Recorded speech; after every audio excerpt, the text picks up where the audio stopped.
All righty, kicking it off another week here, Longshore and McKnight, presented by Bud Light. Easy to drink, easy to enjoy. So glad you're with us here today on this Monday. However, you may be consuming us, whether live, watching at your convenience, Spotify, X, Instagram, Facebook, YouTube, YellowhammerNews.com. Barry, we're all over the place. Yes, and we have got really three focuses today on the program. Even though we're available everywhere, we are laser focused on these three things today. Probably number one, why the Braves are 0-4 and haven't scored in 22 straight innings and got shut out, have twice in a row now. Maybe that's a little bit later on. But more than likely, I did enjoy Sunday Night Baseball on ESPN last night. I will say that. Didn't have a hard time finding that game. Yeah. The other focus will be on two teams and their relationship to the NCAA men's basketball tournament Final Four. One did not get in, and one did, and we are prepared for the overreaction. Yeah. The Final well, Four, actually, 60 didn't get in and 4 did. That's the way you want to think about it. That's the way you want to think about other sports. Sure. You know, that there are a week from tonight, only one of them will be standing. Which one of them will it be? Yep. Yes. That is exactly right. Who will be celebrating? Who will be dancing in the streets?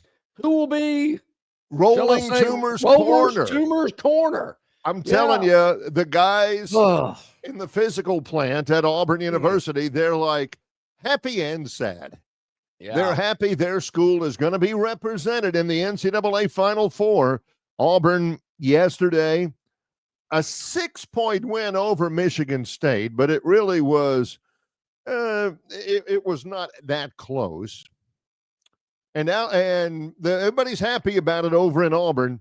Physical plant guys, shout out to you.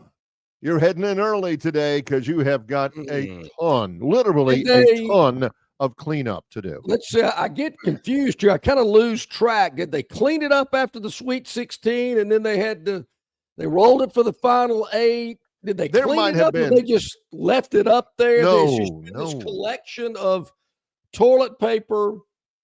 As somebody said to me texting, man, I'm glad I use dude wipes because, man, I guess there's a toilet paper shortage in Lee County. You can't find it anywhere. That brings up the other thing. Yeah. John and I have said before, only roll Toomer's Corner for the big stuff. And yesterday was big stuff. Auburn makes the Final Four. You roll Toomer's Corner. Don't roll it when you win a baseball series or your softball team, has beaten Alabama or something. Don't do that. Yeah. Dude wipes don't count. Dude wipes 16 or the Final. I mean, you've been there before. It ain't like this is the first time. No dude wipes. None of those baby wipes. Okay, it's got to be toilet paper. Yeah. Because, you throw a box of dude wipes up there and clock somebody in the head. But, yeah, they rolled it yesterday, and they should have rolled it. I get that. They did. Yeah.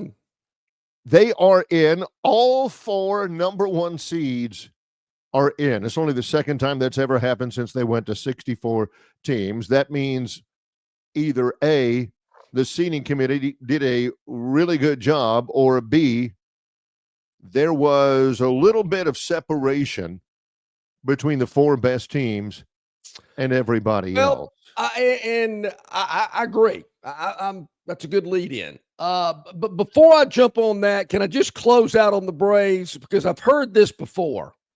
Let me do my math. There are 159 games still left. So don't panic, Braves, that you lost 58. Yeah, it's a tough number. Don't panic.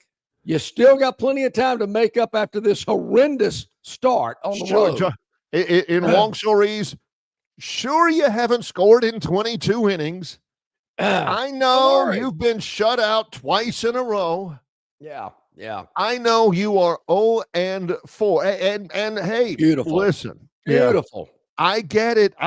I'm just telling you, Braves fans, all right. Don't so panic. A series now at the defending World Series champions starting tonight. Oh, right. It's a long season. It is a long season.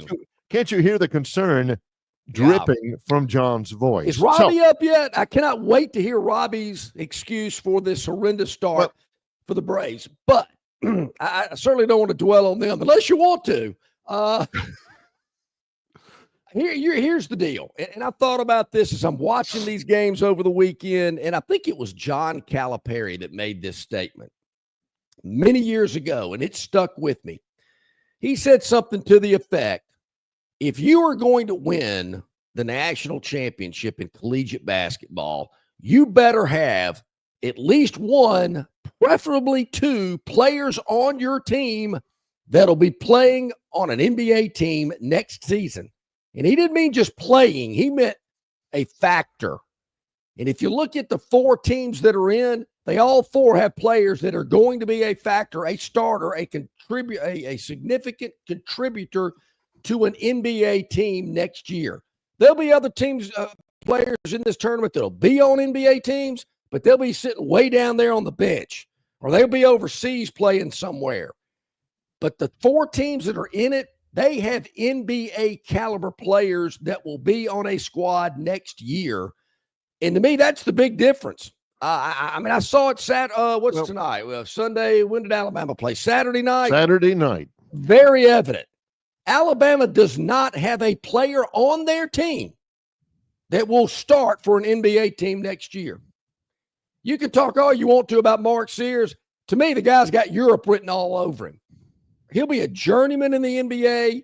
He'll be sitting down at the end of the bench. And if you think about it, big shot Bob Orry, Brandon Miller. I mean, he starts for the Hornets, but I'm thinking, Keith Atkins was a journeyman. He played forever in the NBA, but he was a sixth man. Yeah. I mean, I guess got an NBA Herb Jones pension and money in the bank. Herb Jones, I guess, is the latest guy. But to me, Barry, that's what, as I'm watching these games and the four teams that are in it, every one of those teams has players that are going to be in the NBA next year starting somewhere. That leads into my big takeaway for you fans of the Alabama Crimson Tide. They lose on Saturday night by 20 to Duke. I don't know. Sure, I think maybe they got a freshman or two that might be in the NBA at some point. No great NBA stars. Duke's got three guys that are going to be big in the NBA right now, and all of them are pretty young.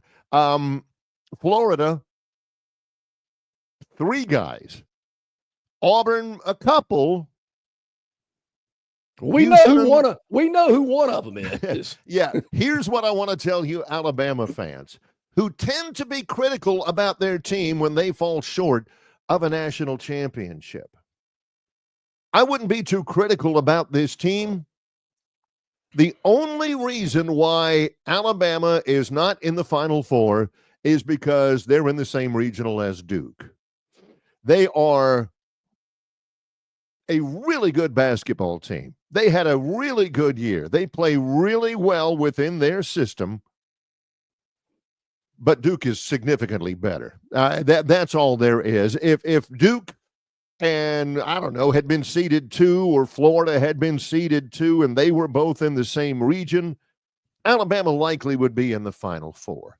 They're just not one of the 4 best teams in the tournament. But say Alabama was in a region with Houston, Auburn, and Florida. I don't see them making the Final Four either. I don't see them making the Final Four over any of those teams. Yeah, that's fair. I mean, those teams to me are above and beyond. I said this about Auburn back in November. This team is different. This team just, the eye test, they pass it. And you saw it with Duke and all these other teams that are number 1. Alabama does not. If they can't have a game like they had against BYU, they're done. Well, if they're not making the threes, which they weren't, and Duke did an incredible job defending them out on the perimeter, and Alabama looked lost. And Mark Sears is trying to cut and weave and bounce around and do something underneath the bucket. He's getting balls slapped away. He's hitting the floor. Alabama's getting out defended and rebounded. If they can't play their game, they have no alternative plan. And Duke exposed it. I was beginning to think, I did not watch the Alabama-BYU game live, but I watched it extensively, long clips of it later. And I was looking, and they hit 25 threes in that game, something like that. 25 three-pointers. Yeah. They shot 51. And I kept thinking to myself, this is before the Duke game, I kept thinking to myself, yeah, you ain't going to get all those wide-open jumpers against Duke. I don't know what BYU was thinking, whether they just had no answer to defending the perimeter. A lot of teams don't against Alabama. But they had a couple. Can't think of the kid's name, the big kid who had a couple at the top of the key. But Duke is really good at taking away what you do. Sears did not have a good game because they made sure he didn't have a good game. And nobody else was really suited to take over for that. I kept thinking that, that's a wide open three. And to their credit against BYU, Alabama hit the wide open three, but they ain't getting those against Duke. And that was the difference. Auburn's win really wasn't that close. Alabama's win wasn't really that extended. I mean, they lose by 20, but they were, representative in there most of the time. So one of the differences I saw, I don't know how good of an NBA player Johni Broome is going to be. I think he's going to be pretty good, but bear in mind, he is almost 24 years old. That's the reason why the NBA, one of the many reasons why the NBA is drafting Cooper Flagg number 1 and not Johni Broome, is Cooper Flagg's like 5 years younger than him. He'll have 5 more years in the NBA than Johni Broome would in a best case scenario. But Broome is a warrior. I got to admit, how many of you Auburn fans admit it? How many of you thought Auburn's up 10 second half and Broome hyperextended his elbow? And you guys are going, oh, no. Yeah. Ooh. Oh, no. Here's the faction there. And I was watching, my wife Dee and I were watching at a local establishment that John and I have eaten at in Troy, and tons of TVs and everywhere. To say it very least, she's not especially an Auburn fan, but I'm watching it while we're eating and we're having a nice conversation and everything. I've always loved your wife. She's a great woman. I'm telling you. And then she, then we saw Broome go down, and they kept showing the hyperextension of the elbow in slow motion. And there are people in the crowd there, and it was full, going, oh, no. But there was one guy who texted me, and I'm not going to tell you his name because I am severely disappointed in him. He said, well, if we lose now, at least we've got an excuse. Alabama didn't have any. Are you thinking that way? Wait, whoa. Really? Whoa. Man, I'm glad he got hurt. If he doesn't come back, we can tell the Bama fans at work that, well, we would have made it if it hadn't been for Broome and his elbow injury. But to his credit, he came back. He came back basically with one arm. But that guy was a warrior against a really good defensive team, in the post. Broome had 25 and 13.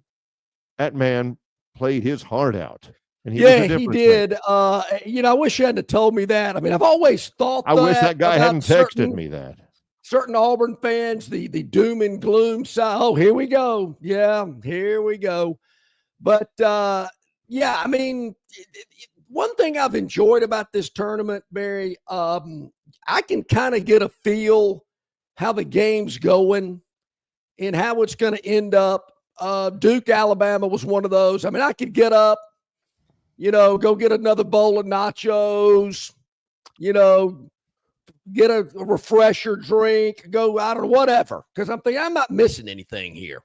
And it was similar watching Auburn, Michigan State last night. There were other games throughout the entire tournament that I'm going, oh, yeah, that's one thing I do like about tournament basketball. I don't feel like I've got to be glued to the to the TV or sit out in the driveway for extended periods of time, because you can kind of get a good feel. And I've kind of missed that because I like those, down to the finish buzzer beater type games. Maybe we'll get some in the Final Four. I just don't feel like we've had as many in this tournament that have and there's been a few, don't get me wrong, but just as many that you're just at the edge of your seat watching these games over and over. I like edge of your seat games. Yeah, hadn't really thought about that. There are, again, Auburn makes it through. And for a lot of you, even if Auburn doesn't win the national championship, some of you, I say a lot of you, some of you, small fraction, John, small yes. fraction of Auburn fans are saying, at least we got farther than Alabama did. That's the wrong way. You're living your life wrong. Who am I to judge? But you are living your life the wrong way if that's your mindset. Do not think that way. Do not wake up every morning looking to the west going, what's going on in Tuscaloosa? Do not think that way. You cannot live your life that way. That's no way to enjoy yourself. Revel in the fact you've made it to the Final Four. You don't even think of, we've won up Bama. They got to the Final Four too, and that kind of irked us because we didn't have that one-upmanship on them, but now we do. You don't think of it that way. You ought to be thinking about how in the world are we an underdog to Florida? We're the overall number one seed, and America gives us no respect. Nobody is respecting that. Bruce Pearl ought to use that for motivation. I'm sure he will. What is it? Like three and a half? 2.5. How in the world can Auburn be an underdog? They're the overall number one seed and getting zero respect. And I don't appreciate it. And for Bama fans, put a bow on the season for us. We've already gotten a few from the River Region Straw Chat line that are critical of a basketball team that made the Elite Eight for the second straight year. Third straight year. Oh, yeah. They made the Elite Eight for the third straight year. They are going to lose. They lose to a team that very, very likely has a chance to win a national championship. They were a two seed going in. Yeah. They won 20 somehow many games. And some of the Bama fans are saying, too inconsistent. I've never like they're 14-13 under Mark Gottfried or something. I've never seen a fan base flip as quickly from one sport to the other. Message board on Tider Insider. Heard Ty Simpson had a great scrimmage on Friday. Yeah, woo, Ty's the man. So they are watch out for that wide receiver from Miami is a boss. Heard a lot about him. All right, Barry. So let me share this. Gurn Jr. is going to pop it on the screen. I told him I'd do it if Auburn was the big winner. This is my brother-in-law and his two sons, my nephews. They were at the game yesterday in Atlanta. Got them some Final Four T-shirts when the game was over. I guess the mama's taking the picture because she was at the game with them as well. Yeah, that's beautiful. Yeah, there they are. Two little Aubies right there, and my brother-in-law at the game. Big victory. Now, our buddy John from Wetumpka has already checked in. He said, man, I just got back from Europe. Man, it's great. John, I want a picture, if you had one, if you were still in Europe like yesterday before you flew out, of some of those guys from Albania, or maybe there's some kids from I don't know, Croatia or something, who have the Alabama Final Four T-shirts. Anybody from the Philippines that can send us a picture of some little Filipino kids wearing those Alabama Final Four shirts? I'd like to have one of those hats too. If you got some of those hats. Speaking of hats, I've got another picture we'll show maybe when we come back from this next break. This person's got on a hat in a photo I had made with him, and I can't figure out what the hat is all about. We'll tease you with that as well. We got a lot going on today. Our man Josh Harris, the Moneyline Magician, is going to join us at the top of the next hour. I want to get his take on why Auburn's an underdog to Florida in some Final Four action coming up this weekend. Vanderbilt is our team of the day. Win totals for 2025. That's our last team, by the way, Barry. Alphabetical order. That's our last team today. Vanderbilt. Oh, Phantom's Daily Dog. Oh, wow. I mean, what? Wow. Well, we'll get into that later. We'll get into that next hour. Easy. Calm down. We are underway on our Monday live show. He's John Longshore. I'm Barry McKnight. In association with Yellowhammer News, it's Longshore and McKnight, presented by Bud Light. Well, the Crimson Tide and the Auburn Tigers are really hot in college basketball, and so are the deals at Stivers Chrysler Dodge Jeep Ram in Prattville. Alabama and Northwest Florida's largest volume Ram truck dealer is Stivers in Prattville. And at Stivers, they have the largest selection of Ram trucks priced at thousands less than other dealers. How about a 2025 Ram Bighorn 4x4 crew cab with savings of up to $15,000 off sticker price? Also at Stivers Chrysler Dodge Jeep Ram, they have fantastic savings on the entire Jeep lineup, like the Wranglers and Jeep Grand Cherokees. Head over to Stivers Chrysler Dodge Jeep Ram today on Cobbs Ford Road in Prattville, where Price sells cars and trucks. This is Barry McKnight from Longshore and McKnight, telling you about our friends at River Region Straw. You're not buying sticks or stems and pine cones. You're buying premium long needle pine straw from River Region Straw. Kenny and his staff have access to the best pine straw in the River Region, full of color, that'll last all season long. They've got locations in Montgomery, Prattville, and Auburn, and no order is too big or too small. From a few bales to an 18-wheeler trailer load, River Region Straw also has seasoned firewood for the cold days and nights ahead. Pickup is available, and your order can be delivered if you like. They can even spread your pine straw if that's what you want to have happen, for sure. Call or text Kenny today, 669-5959. That's 669-5959 for all of your pine straw and firewood needs at River Region Straw. Don't miss your chance to win big at Victoryland Casino. Play the latest, hottest, most exciting games around with fun bonuses and big jackpots. Don't miss out on your free play. Stop by Player Rewards today and check out this month's exciting free play promotions. Come see why our players keep coming back.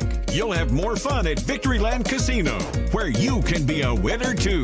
Victoryland Casino, located off I-85 exit 22, Shorter, Alabama. Must be 21 or older.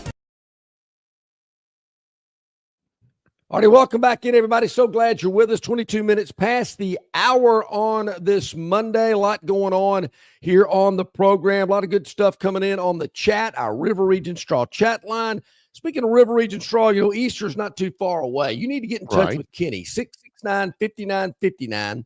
That's 669-5959, because you need to make sure your property looks its very best. If Aunt Edna's coming over for Easter and your yard and your property doesn't look good, you're going to hear about it at Easter lunch. Well, yeah, even if Aunt Edna is not coming over, you take all those Easter pictures. Your wife spends all that money on the Easter dresses for the little ones, for the kids or the grandkids or anything, and you send everybody out those pictures. Here's our little angels in their Easter finery in our front yard. Isn't it beautiful? And Aunt Edna's looking at it and going, look at that pine straw. You don't want that. 669-5959. Kenny and the staff at River Region Straw are there to protect you from Aunt Edna's judginess, I promise. So, Barry, I don't know where one of my children dug this picture up. They have got an extensive photo library in their phone or something like that. But as I'm watching the Auburn game yesterday, one of them sends me this picture. And I'm thinking, where in the world did you find this? Yeah. You can tell it's about 15 to 20 years old because I've got hair. It is dark. First thing I told them when they sent it to me was, hey, I've still got that sweater. But, of course, that is Charles Barkley. This was in New York City, I think 15 years ago or so. You can see he's got his dry cleaning in his hand. He was walking out of a dry cleaner. I was on the other side of the street. This was a side street in between 5th and 6th Avenue in Midtown Manhattan. And I looked across the street and I went, hey, Chuck. And he stopped and looked and went, War Eagle. You did. That's the story. John sent me that picture yesterday, and my only response was, in quotes, Chuck, War Eagle. Because John told that story, and it made me kind of throw up a little bit in my mouth, John telling anybody War Eagle. Poor Charles Barkley. He gets stopped by some guy in his dry cleaning somewhere in downtown Manhattan. He probably was thinking what John has thought before. Man, these Auburn people are everywhere. And John's representing like he's, I don't know, Pat Dye or something like that. Hey, Chuck. Yeah, he sent me that. That the hat that he had on, I couldn't figure out. I guess he was trying to just be incognito a little bit and, wear a hat people wouldn't recognize. That. Yeah. Kind of hard not to recognize Chuck. He was a little bit bigger back then. But that was during the tournament. That was in March. There again, 15 years ago or so. I didn't realize that. Okay. He was doing, what he's doing now. He's doing the studio show with Clark Kellogg and Kenny the Jet and all that. And I guess he'd run out of clothes. So he took him to the dry cleaner. Yeah. And, doesn't he have somebody that'll go get it for him or something? He's got to trudge his behind down there to the dry cleners and run it all the way back. I think it was, Quickie Washi or something, ancient Chinese secret or something. Mm-hmm, but so it was during the tournament when that picture was taken a while back. Here's the deal. First, all the number one seeds are through. It's the second time. There's only been one other time when all number one seeds. That was when Kansas, Memphis, North Carolina, UCLA, they all made it. And that one was held in San Antonio. Why? You're going 32-5. You win the regular season in the best collegiate basketball year ever, best collegiate basketball conference ever. You advance to the Final Four, and the odds makers have you as the least likely to win the championship out of the four remaining. You're the champions of the toughest league that's ever been. You're 32-5. Granted, if you look at it, Auburn has more overall losses than anybody else. Duke has lost 3 games. Florida's lost 4. Houston's lost 4. Auburn's lost 5. But the odds makers have them as the worst odds of any of the 4 remaining teams to win the title. They've the most dominant player in there. I know Cooper Flagg, he does a lot of different things, but Janai Broom has been an absolute stud in the tournament. Oh, and so why is there so much disrespect for Auburn? Why do you think that is? And you guys out there, you guys on the chat line, do not tell me because they're Auburn. There's got to be some other reason. Yeah, I mean, that's not going to hold water. I know that's the easy answer. Believe me, I thought about that, but I know that has no substance to it. Barry, Auburn is the only team of the 4 remaining that has played the other 3. Auburn's played all 3 of these teams already. Houston, that's right, Duke, and Florida. So they have that going for them. I don't know. As I look at it, I can certainly see where Duke can be a favorite. They look so dominant. Florida's looked good, but Barry, they've kind of struggled. I mean, that run they had against Texas Tech to win the game, were they down 9 with like 3 minutes to go? Yep. Lucky to be there, or maybe just good or whatever. Yeah. Houston, I haven't watched as closely as I have Florida and Duke. I've told the story. Troy played Houston this year at Houston. And I called that game. I prepared that game. I know a lot about Houston's personnel and everything. Houston is better than everybody else in the Final Four in one thing, and that's defense. Although Houston was lucky to advance against Purdue, there's 1.9 seconds to go, tie ball game. Ball goes out of bounds on the baseline. I'm watching this game because I kind of like Houston. And ball goes out of bounds on the baseline. 1.9 seconds to go. Timeout. Both teams go. The Houston guy inbounds it to the high post, and the guy just immediately throws it back to the inbounder. Nobody's guarding him, and he gets the dunk, the layup, or whatever, and Houston wins. I'm thinking that's the most elemental play in the history of basketball, and Purdue was not ready for it. So Houston struggled to get there in a sense. They have been tested. Florida has been tested. Auburn, somewhat so. Duke has just blown by everybody, really. Am I right? Mm-hmm. Am I missing something somewhere? Duke has just looked really good. And that's not a negative. This is not Barry saying, I don't know.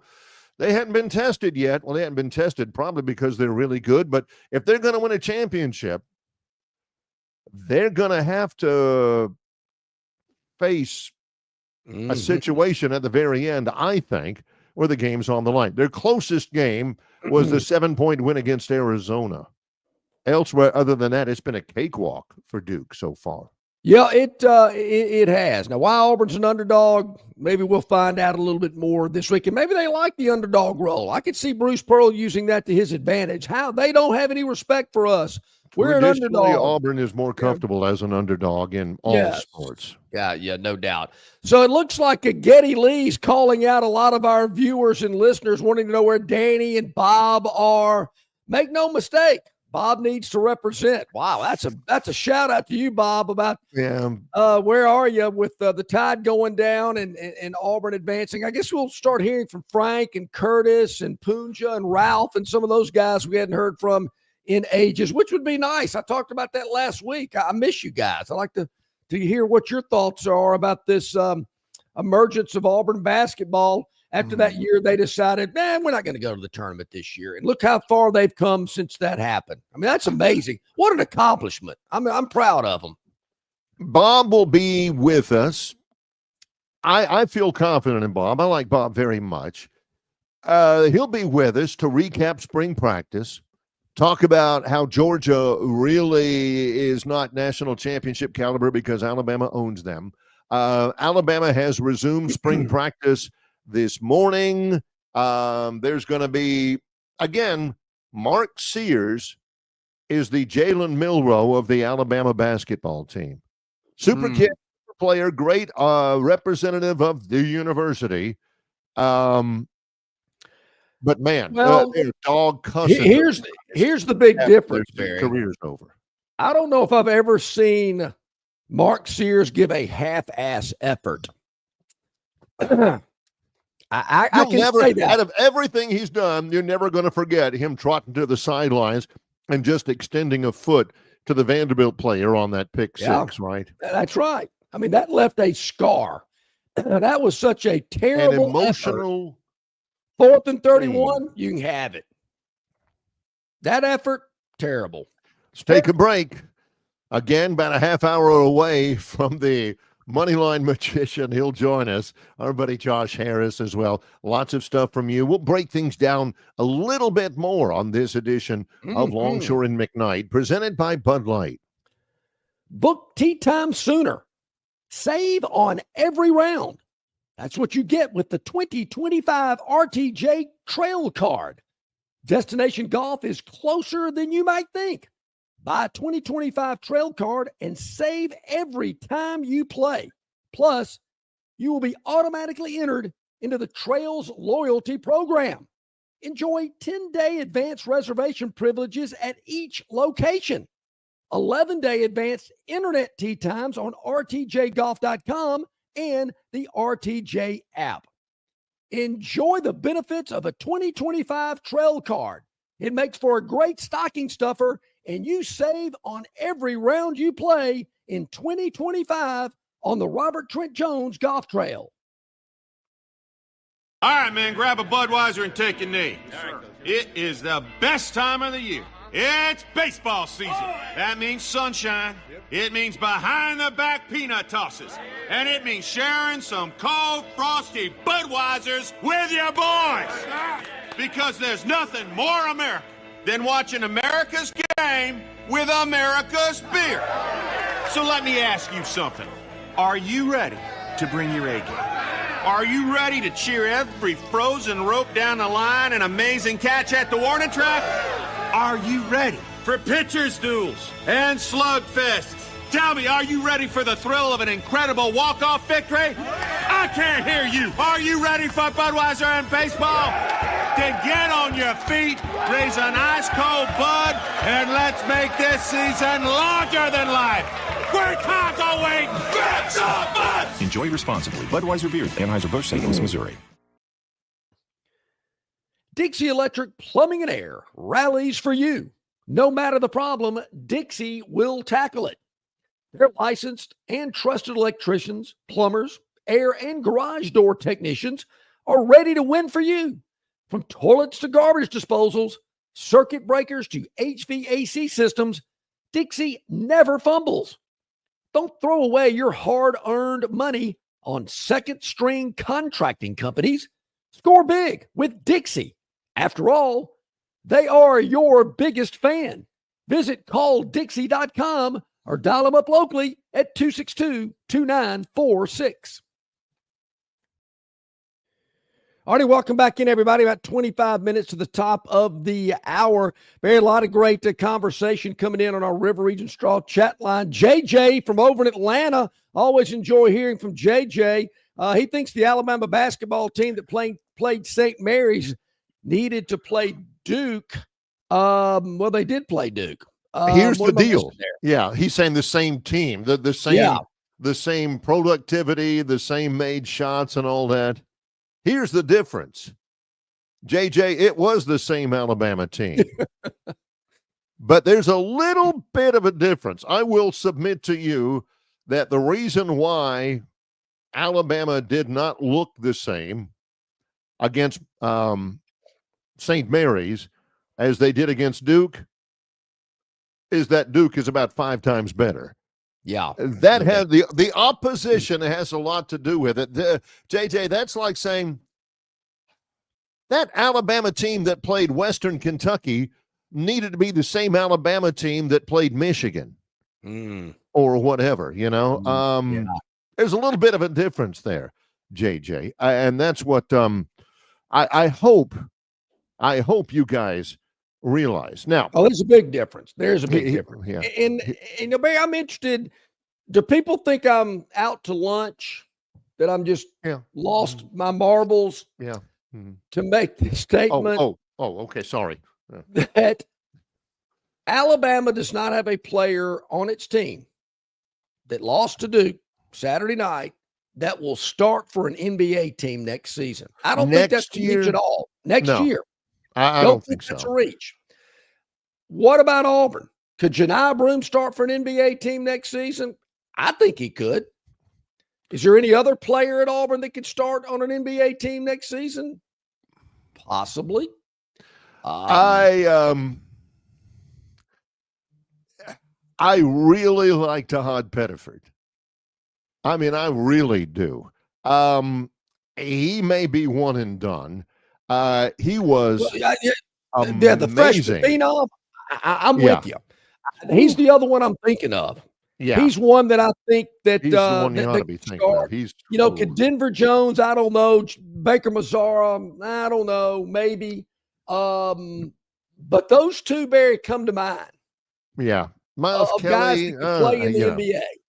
We know about Duke, Houston, and Florida. But to me, that is the big difference. And I don't know how a coach can look at a guy that's in high school or maybe a guy that's playing somewhere else and trying to get him in the transfer portal that says immediately, I think they all do. Man, that guy could play in the NBA. But once you get there and you go through the system and you play and whatnot, those things kind of change. I get that. And it's got to be hard. I mean, I think all these coaches think at one point in time when they're looking at a recruit, man, that guy's got NBA talent. But now that we've gotten as far as we've gotten, and these teams are in the Final Four, I see NBA talent on these 4 teams that I don't see on Alabama's. And I think that's the reason I was on this soapbox way back in November. Something about Auburn's different. Alabama's good, but too many lapses, too many turnovers, too many down. When they're clicking, they're clicking. But they have these lapses. I don't see that with the 4 teams that are going to San Antonio. I think Alabama's got some great players. I think they've got, again, Mark Sears, maybe the best, most accomplished Alabama player ever. I mean, there's guys who have obviously been, I think Brandon Miller, who was there for 1 year. I think he's a better talent, obviously, just as an example. But nobody has accomplished more as a player in their Alabama career than Mark Sears has. He'll play in the NBA. Will it be a star? I don't know. Here's the thing that I think a lot of the national media gets caught up a little bit too much is Nate Oates' system, right? He's heavy on the analytics, and the analytics basically tell you that the most efficient trip down the court offensively is an open three-point shot. Even more so than just dumping it down to the post and letting a big guy turn and jump hook or whatever. The most efficient offensive trip is an open three-point shot, and you work for that. You can penetrate, turn down a layup to get a guy an open three-point shot, but that's the most efficient way. Here's the deal, though, and Nate Oates, he has masterminded a way. Alabama, I think, had the second best scoring offense in the nation behind Duke, and a lot of it's because of the way they play. But, John, the system is not the secret. And you've hit upon it. The secret is that there ain't no secret. You got better players than they do, you're going to win the ball game by and large. You can't plug in kids from Cleveland Avenue YMCA into Nate Oates' system and expect to beat Duke. You know, but you've got to have players. You've got to have guys. It ain't the system that is ultimately going to fool everybody and change everything. And, man, we can't guard those guys. No, you've got to have players. Alabama has really good players, but you would hit upon the key. When you get down to this level where everybody's got players, everybody's got top-flight coaching, John Shire is not an X's and O's genius for Duke, but he knows enough how to shut down the three-point line, and Alabama did not have the open triples that they had against BYU, and they couldn't do a dang thing about it because Duke has really, really good players on both ends. I thought Cooper Flagg was as good defensively as he was offensively. Same thing with Knippel, same thing with the big Malawak down low and all that. The key to me was Duke had a plan to shut down the three-point line, and Duke was significantly better than Alabama on defense. The four teams that are in San Antonio have NBA caliber players. They're very well coached. They play both ends of the floor extremely well. They don't get rattled. You don't see lapses. That's why those four teams are in the Final Four, and the other teams that are in this tournament are at home thinking about what could have been. These are by far the four best teams. They were number one seeds for a reason. I agree. And that's why they're playing for the national championship. And that, the system worked in that regard. People are griping about this team was underseeded. They're a 7 when they should have been a 3, or this team or that team shouldn't get in. That's fine. And getting in the tournament is a big deal. Just getting in the tournament is a big deal. I was extraordinarily pleased that Troy got in the tournament. But you get down to the Final Four, anymore these days, particularly in this age of unrestricted transfers and NIL, the best teams are going to rise to the top. And that's exactly what happened in this tournament to this point is exactly what should have happened. Didn't we hear that same sentiment about Nick Saban coached Alabama teams? They just got better players. Their roster is better. They're deeper. Got more 5-stars. Yep. People would say, well, Saban can't really coach. He's just got better players. Well, I don't know about that, but he certainly had better players. Yeah. And you can tell it. He'd be the first one to tell you that. He'd be the first one to support John's point. Again, you can't plug people into the process at Alabama that would start at Mount Union or that would start at West Alabama or something like that and expect to win a national championship because it's the process. There's a reason why he had such a run of success, because he had Julio Jones and Derrick Henry and Tua Tagovailoa and players like that. Why did he have players like that?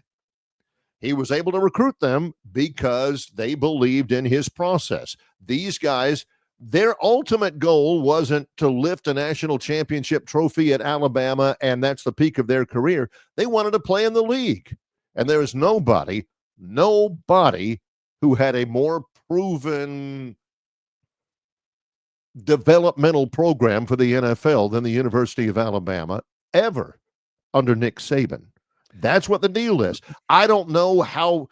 I really don't. I don't. This is not me being, off the top of my head. I don't know how well Nate Oates' system prepares people for the NBA, but he's got guys in there that are really, really good players that maximize their abilities. And the NBA is a three-point shooting league now. But when it comes right down to it, Alabama was not the best team in their region. They didn't deserve to go. Duke was significantly better, and that's probably the way it should be. In all the years that Nate Oates has been in Tuscaloosa, and some basketball junkie's going to have to help me out with this, because top of my head, I just can't think of everybody that's come through there since Oates has been the coach. But Herb Jones is a starter for the Pelicans in the NBA. Brandon Miller starts for the Hornets, two of the worst teams in the league. You never see them, but those two guys come to top of mind. Who else is a starter in the NBA that's played for Oates? I guess I could research this afternoon, but is there anybody just boom, top of the mind to where, how can you forget about this guy? Maybe I am. Because I don't watch a ton of NBA, probably more than most people do, but not a ton. I'll be watching a game tonight later on, more on that later. But Miller and Herb Jones. Now, who was the kid that played at San Antonio and got in trouble for? Josh Primo. Yeah. At one time he was starting for San Antonio. I saw him play against the Pelicans, and he started in that game. Herb and Josh Primo were both on the floor at the same time. But and to me, Barry, that's what you got to have. And I'm sure Nate Oates is probably looking today going, Tennessee was knocking on the door of going to the Final Four. Florida's in it, Auburn's in it, and we're not. And he's got to be thinking, what have I got to do to consistently get into the Final Four? Get into the Great Eight's fine, third year in a row, but we fell short. What type of player, what type of system do I need so I don't have Auburn and Florida and Tennessee and probably, Kentucky as they rebuild and possibly Arkansas and some of these others. Heck, 14 teams made the tournament. So all these schools in the SEC are scratching and clawing to get into where Florida and Auburn are. What does he got to do to be more consistent, I guess? And what do you mean more consistent? Made the Final Eight for the third year in a row. Is Bama happy with that? Or is it just they disgusted that Auburn's in the Final Four and they're not? Yeah. That might have something to do with it. We've already had chats on the River Region chat line that they need to get bigger guards who can get their own shot. Alabama does a really good job of creating opportunities from three. They've got drivers. I think Holloway and Sears are guys who can get to the bucket. But the three-point shooting was inconsistent. I mean, they take a ton of threes. They made a ton of threes. They were 25 of 51 over BYU, but against Duke, they were 8 of 32. This is when you knew it was bad, Barry, against Duke. Mark Sears took about a 8-footer. It's wide open. I mean, there's a couple of players underneath the bucket. There's 4 of them out there by the three-point arc. He drives and there's nobody there. And he goes, well, I think I'll take this 8-footer. And I went, wow, you don't see that very often. I mean, I thought Oates was going to jump off the bench, but he's at that point in time, they got to do whatever it takes to make a bucket. Yeah, because the three-pointers weren't open, They do need more consistency from three-point range.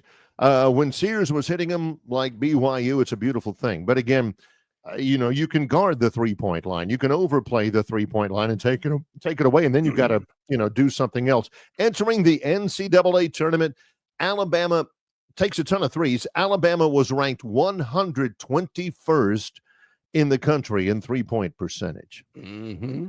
John, if they had been top 60, 121st is Bo Nix territory. Face it. If Alabama had been top 60 in 3-point percentage, I'm still not sure they would have beaten Duke. No. But that would have been certainly a big difference maker for a Crimson Tide team that had a fabulous season. But you want to take that next step, you got to get, shooters. I like to put it this way, and I hate to be such a doom and gloom kind of guy, but at what point do you think Bama Nation looked at themselves in the mirror, looked over at their buddy and said, we ain't winning this game? Was it 5 minutes into the game? Was it 10 minutes? 15 minutes into the game? When did you know, Bama fan, this was over? It was in the second half because, again, the way they play, the way they shoot, they can go on big runs. Auburn had 2 huge runs in the wins over Michigan. I think Auburn at one point had like a 28-6 run in the second half against the Wolverines, and they had a 17-0 run against Michigan State for an Auburn team that has shooters, but they also have the big, bad inside presence as well. Alabama, I'm trying to think because I watched that game, and there were very few points. I guess early in the second half, you're thinking, okay, here we go. Alabama hit a bucket at the very end of the first half. I thought it might, maybe that'll give them some momentum, and then they come out and they just couldn't do anything. Nothing bad, but they just couldn't make up any ground. Duke was able to kind of keep them at arm's length in the entire second half. I never thought really there was a point in the second half where, and we've seen it before from Alabama many times, we say, okay, here we go. Here they come. Here they come. We saw that against Auburn. We saw that against, who else? But they never had that moment in the second half. It just seemed like Duke, if they'd have hit a couple of threes midway through the second half and you start getting that sense, even then, I don't think Duke was a team that was going to panic or was going to change what they were doing or lost belief in their game plan or anything like that, ever. All right, Barry, when we come back, we're going to check in on the Vanderbilt Commodores. They are our last team of how many games are they going to win in 2025? We got their win total. We'll see if they can eclipse it, or are they going to fall short? We'll do that when we come back. It's an association with Yellowhammer News. It's Longshore and McKnight, presented by Bud Light. Good. Let me see. There you go. Oh, recording. It's already started. 1. Hey, joining us again is Marianne from Marguerite's Exquisite Jewelry. And Marianne, Easter's not far away. And I know at Marguerite's, people love to come by and look at jewelry for Easter gifts, or maybe just need some new jewelry pieces for the Easter season. Definitely. Well, Easter is definitely coming up, and we've got lots of great ideas. There's always christening or baptism gifts or, April birthdays. We have a wide selection of crosses. I'm amazed every time somebody comes in, they're like, well, do you have a cross or diamond winner? I want some with or without diamonds. And we're just like, yeah, they're all over. And they're expecting just this tiny little section. And we take them literally around the entire store, because that's one thing that you can be guaranteed that Marguerite's will have: a huge selection of crosses and lots of different price points. So we can have, baby gifts up to you name it. Yeah. And of course, at Marguerite's, they're a full service jeweler. So whether it's new jewelry items, whether it's repairs, or maybe you found something old that you want to bring back to life, put it into a new setting, something like that, Marguerite's can certainly help you out. But yep, we're here, the Easter season. And of course, Easter gifts, Marguerite's has what you were looking for. You're at 8163 Vaughn Road in Pepper Tree. How about your hours of operation so our viewers and listeners can come by and see you? Sure, definitely. We're open 7 days a week, 10 to 5:30, Monday through Friday, 10 to 5 on Saturday, and noon to 5 on Sunday. Marianne and the whole staff at Marguerite's welcome you to come by and see them for all of the great jewelry items for Easter. Hey, Marianne, thank you so much. Thanks so much. Okay, you've got about 6 minutes or so until the top of the hour. Josh Harris, the Moneyline Magician, is going to join us then. But Barry, right now, Vanderbilt, and it's interesting. We talked about how these numbers are probably going to fluctuate, change a little between now and the start of the season. I saw a piece by our friend Brandon Marcello with CBSSports.com. Brandon does great work covering college football as a whole, and he wrote a column on Friday about 2025 win totals for the SEC. And I noticed that his numbers were a little different from some of the numbers that we've used. And as I mentioned, those are going to change. Right. Like Alabama, he's got it 9.5, and we went over it. The Tide was at 8.5. So I think you're going to see some of these changes. Our team today, as a matter of fact, we're using 3 because that's the number we got from betmgm.com when these first came out a couple of weeks ago. But Brandon's got 4.5 for the Vanderbilt Commodores, which I think is a little ambitious. So as I look at Vanderbilt, Barry, as I've done with a lot of other schools, I look at non-conference games first and try to figure out which ones they will not win. And I think I see 1, maybe 2 that they're going to have trouble with. Well, everybody's a little goose pimply over Vanderbilt these days because last year they finished 7-6, but they were 3-5 in the SEC. They beat Alabama. That was huge. They beat Auburn, not as huge. But to me, their biggest accomplishment last year, how in the holy Hades did they only lose by 3 to Texas?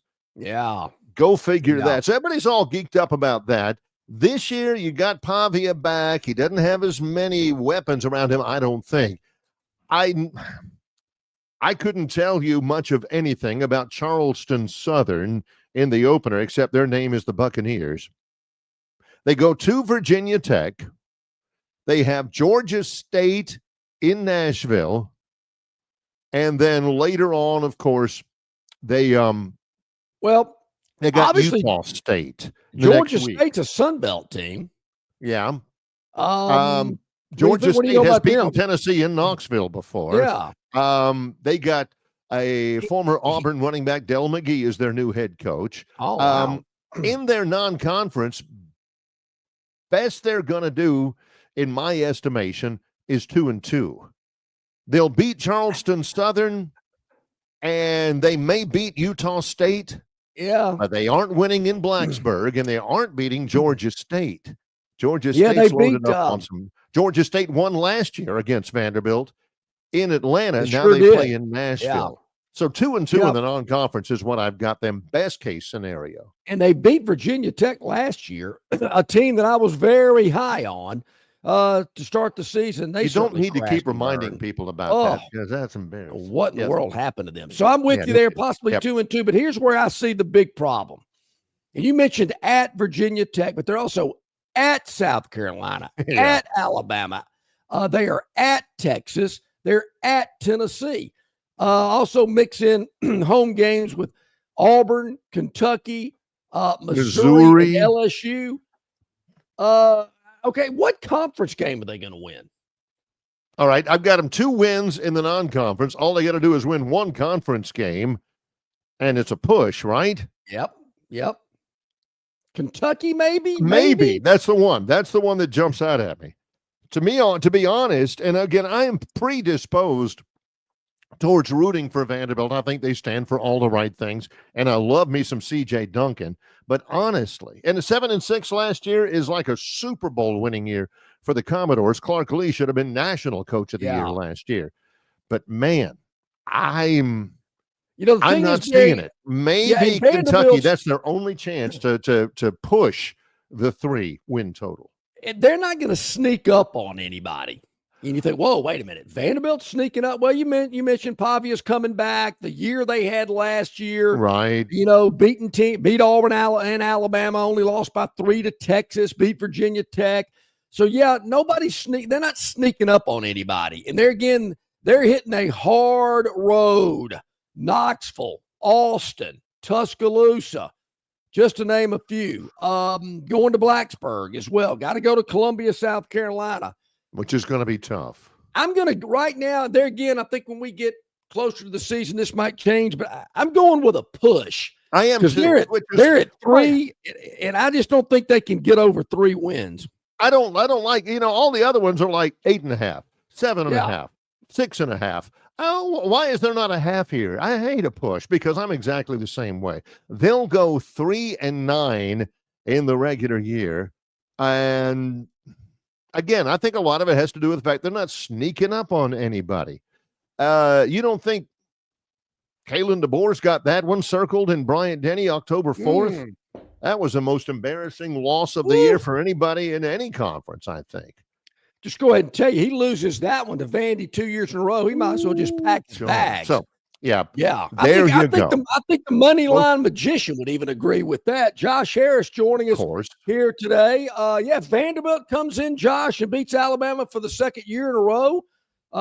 Is DeBoer gone? Yeah. Hey, out.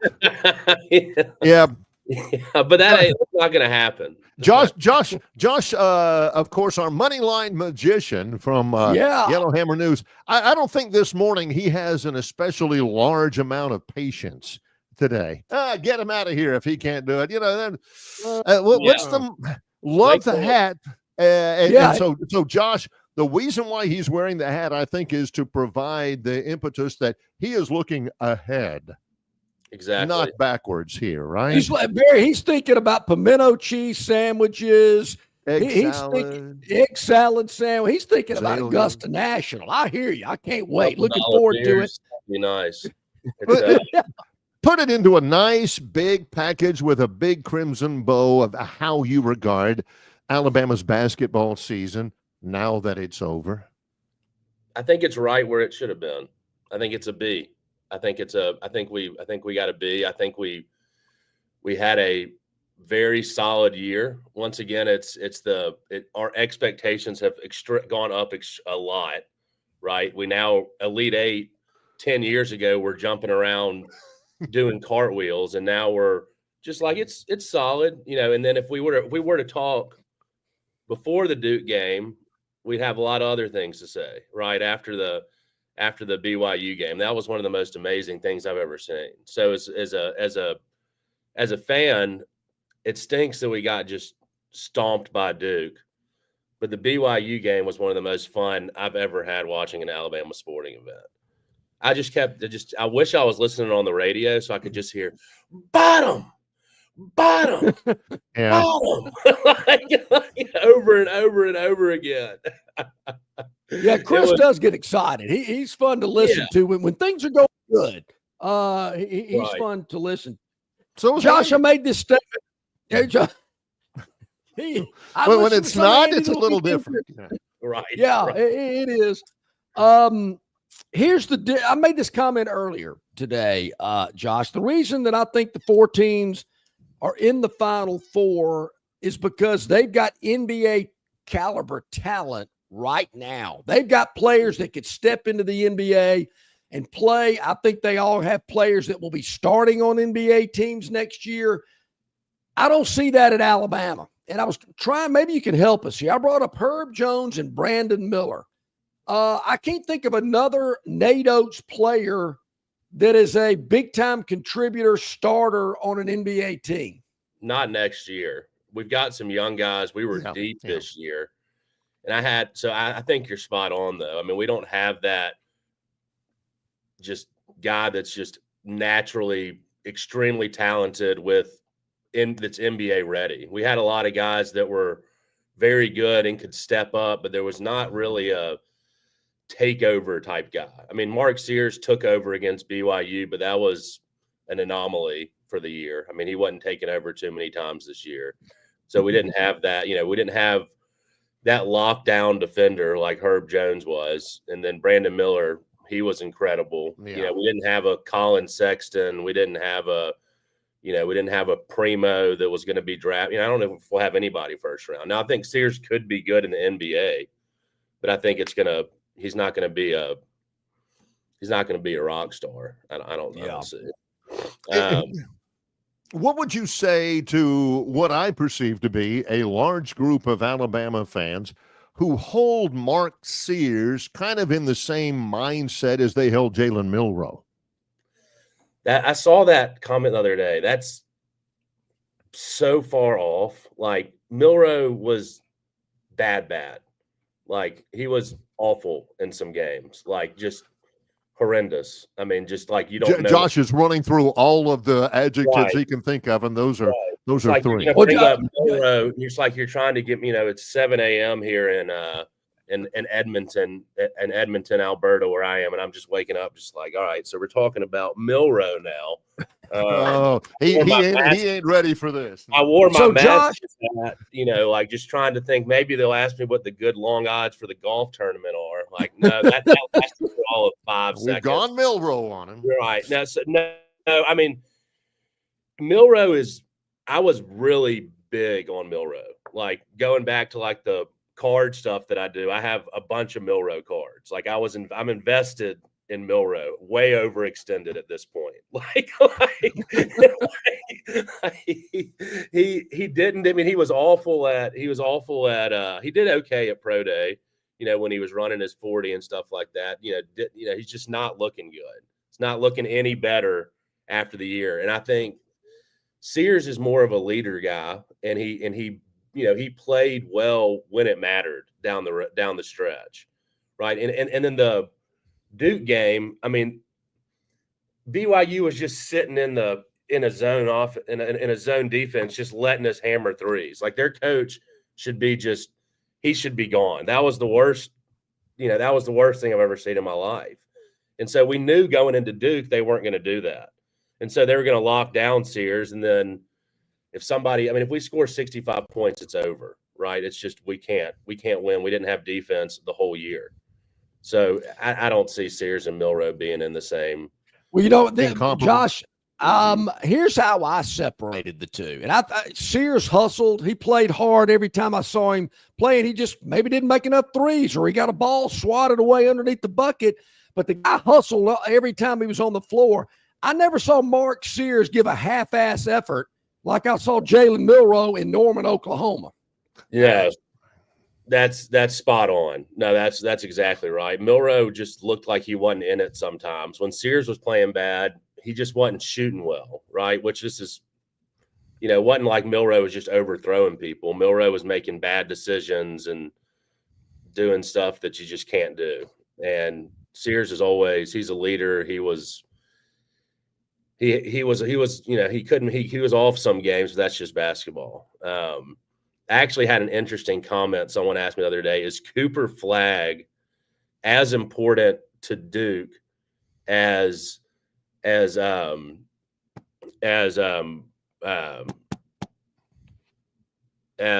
was it? So is Cooper Flagg is as important to Duke as what was it? Sorry. Broom? No, not Broom. Walter Clayton from Florida. Cryer for Houston. Walker Clayton from Florida. Right. And I just was like, I don't know. I don't. Walker Clayton is unbelievable. That guy is he's so clutch. He's an NBA player, John. Right. He's an NBA player. So like, is that what we needed? Right. And if without him, they would have lost that game. That was the most. I said no, but it was an interesting comment. Like who else in basketball this year is important to their team as Cooper Flagg? I would have to say Broom, even though when Flagg was hurt in the ACC tournament, they still won the tournament without him. Knippel was big in there. And when Broom left for Auburn, they were different, but they were still winning games. With what that being Nelson, I mean, think about it. Like he went out against Florida, we got hammered. Robert Morris, we almost lost without him, and then it's kind of interesting thinking about it. But does Nelson come across to you as a guy that could be a consistent NBA player? No, but is he? No. Yeah, he's a Frank. What's the guy's name? Frank Kaminsky, for the Hornets or somebody like that. The old Paul Mokeski. And I know it's hard. I think a lot of these coaches, Josh, go, "Wow, that guy's an NBA player. I can really make something out of him." Maybe when they're in high school or wherever or transfer. But I think maybe some coaches have the ability to find those type players, or maybe they mold them into those type of players. but certainly the 4 teams that are going to San Antonio, you see guys that you're going to be seeing in the NBA on a regular basis. I just don't see that on this Alabama squad. But as you mentioned, some guys coming through the pipeline that they're very high on that possibly could fill that role. Yeah. Do we also it's in this number 1 seed thing, 1s and 2s in the Elite 8, Final 4. Is that just all NIL? I mean, is that how it's going to be moving forward, or is this year an anomaly? Oh yeah. I mean, I think it's just like, I mean, it's crazy. This was the most. It's still fun because it's March Madness and there were great games, but there's never been a year like this where you just have favorite over favorite over favorite over favorite. Like, I'm like, my bracket's incredible. Then I look and everybody's bracket's incredible. Well, yeah. Morehead State could have made a real run in their conference tournament, in the NCAA tournament, but their best player 3 years ago is now the best player for Auburn. Ohio University could be great if they still had Mark Sears. Same thing with whatever it is, South Dakota, North Dakota State, and Grant Nelson. With all that being said, we're talking with Josh Harris. Florida, Auburn, Houston, Duke. Who do you like? Florida, Duke. I think Florida just, it's amazing they weren't better all year. They are so good. I mean, they are just so good. I love Florida. I think if I were to put the bet on it, though, just with the odds, I like Houston. They're playing really well right now, and they've got, that'd be a good bettor's odds right there with Houston. I just think Florida is incredible, but Houston is the most underrated team in the Final Four right now. I don't think they get into it. I'm with you there, Josh. I do. I think Houston's kind of underrated. You're hearing so much more about the other 3 teams compared to Houston. I think it's going to be interesting to watch the Cougars in this turn, playing in their home state. They don't have to travel as far. How far is Houston from San Antonio? Not terribly far. Not that far. Speaking of brackets, I'm going to throw this out there. You mentioned brackets there, Josh. Tomorrow on the show, I don't want to say too much about this, but we're going to have a very special guest join us in the second hour. There are a lot of bracket challenges around the country that people get in on. Some people fill out 20, 30, 40 brackets. Cheating. Tomorrow, we are going to have someone on our program that out of the 24.4 million brackets that were submitted in the ESPN Tournament Challenge, she is at position 95 out of 24.4 million. That's insane. So what do you think? I want to know. So we're gonna try to get. I don't know if she's going to reveal her system. Yeah. How she went through this, picking these teams. I thought you said your wife didn't want to be on the program, John. Her bracket's already been thrown in the trash. I gotcha. Because Georgia got beat early. So that killed her bracket. I do think talking about Georgia and the other SEC teams, I do think the SEC did perform very well in the tournament. Yeah, it's not like the bowl games where we went in there and got beat by a bunch of teams and kind of embarrassed ourselves. I mean, as of 2 days ago, we could have had an all SEC Final Four. And now we've got half the teams in there. I thought it is amazing. I mean, you just look at the SEC as a conference this year in basketball. You've got an argument. It was the best basketball conference ever. I mean, I have no doubt in my mind. And people were saying it was harder to get through what is it harder to get through the SEC tournament than March Madness? Potentially. I mean, you got to play. Our road sure was harder. I mean, we had to play a lot harder teams in the SEC to win it than we would have in at least the beginning rounds of March Madness. I mean, we had to play Robert Morris, BYU, and St. Mary's. None of those teams are top 6 in the SEC. So it's an impressive conference this year. That's to say the least. I got to ask you this, Josh. I'm sure you've been getting the intel, maybe some secret info, whatever it may be. Your thoughts about what you're hearing out of spring football after the first scrimmage on Thursday in Tuscaloosa? I had a conversation with a Duke fan last night, and I put that in quotations because everyone's a Duke fan, right? You're not a real. You either love them or hate them. Yep. Right. And so it gave me a lot of hope this year, seeing Duke was okay a couple years and now they're back to elite where they were. So I hope that's where we go. Like DeBoer was not. We would say he was bad, but the world wouldn't say he was bad last year, right? Well, a lot of people would say he was bad, but he still won 10 games, right? So 9 games. So it was next year and the year following are going to be the years to where he's got to make it. So I think I hadn't paid too much attention to spring ball yet. I've been locked into March Madness. That's why I deflected the question a little bit. But don't you love it, Barry? I mean, this is a new day and age. Spring football. What are you talking about? This is so weird. Weird. It is amazing, though. I mean, I'll pay attention to spring football when our incredible basketball team's done, and now that's what we got. And baseball's good this year. I just will fall asleep during a baseball game, though. Oh, tell me about it. So did the Atlanta Braves this weekend. Unfortunately, they were playing in the middle of it. Josh, ever since you revealed that you're in Edmonton, Alberta, everybody's been looking behind you, see if they can see a moose in that open window by there. Is it snowing up there right now? Yeah, it's 20 degrees. I'm so underpacked. It's just like I walked in, and then my other thing is I can never bring the right shoes. Like I slipped and fell on my ass twice yesterday. Like it's just I'm wearing loafers, and they can just tell this guy's from the 11th. The guys from they're calling us telling me I'm from the 11th province in the United States. Well, I was going to ask you that. As you go around, maybe go to the coffee shop or something, you just casually go, "Hey, what are you thinking about becoming the 51st state?" What's the talk up there? No, actually, what I do is the people at the hotels always ask me, "What are you doing in town, buddy? You having a good time here?" And I said, "I'm actually with the Republican Party. I'm here to price out each province."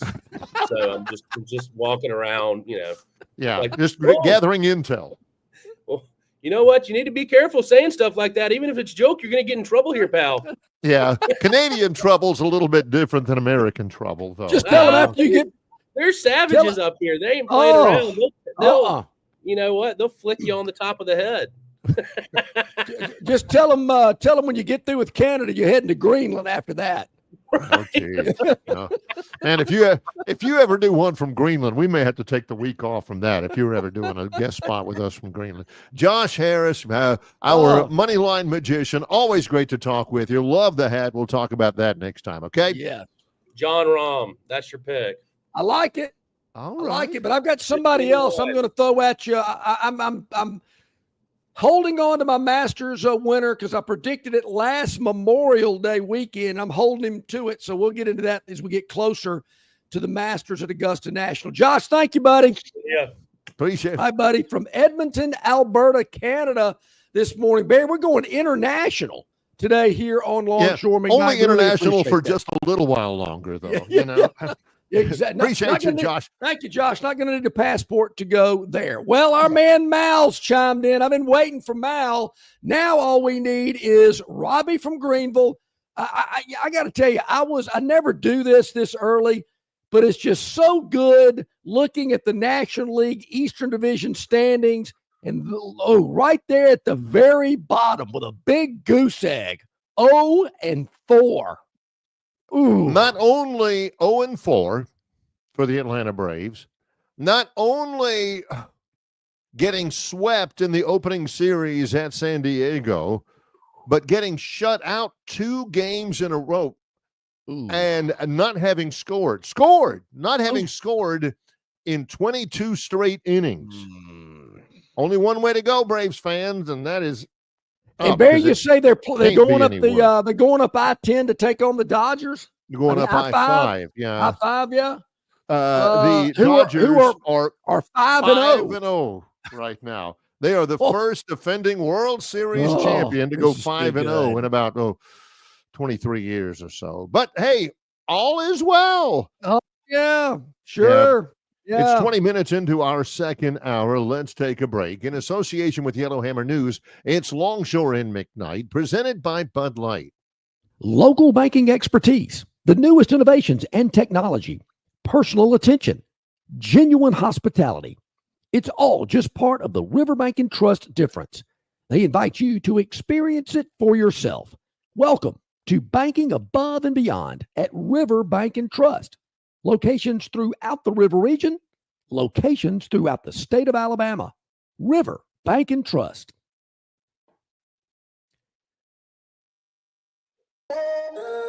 Introducing Budweiser Zero.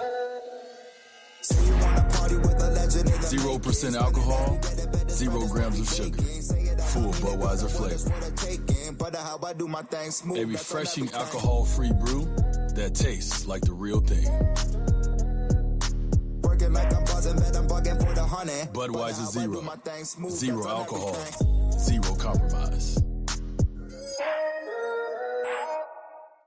Why Hands? At Hands Heating and Air, you get this area's highest ranked service provider with 24-hour repair service, no overtime charges, and their same-day service guarantee. Plus, instead of other companies' 30-day repair warranty, Hands gives you a 3-year repair warranty. Hands Heating and Air is here for you 24/7, 365. And service is not just something they do, it's their way of operating, for you in mind. All of Hands employees are trained to adhere to this standard. They work hard to ensure that this standard is maintained, and they are constantly looking for new ways to better serve you. Call Hands Heating and Air today at 508-5382. That's 508-5382, or find them on the web at 834hands.com. 22 minutes past the hour here on this Monday. I love the little snarky Braves jabs that we have on the chat line. If I can go through the summer reading stuff like this, it's going to go by a lot faster. Yeah, you're going to see a lot more of John laughing coming out of a break as he's reading it. Okay, so 0-4, 2 straight shutouts, haven't scored in 22 innings. The Braves now are at 0-4 and next to last in the league in batting average. I think last in the league in scoring right now.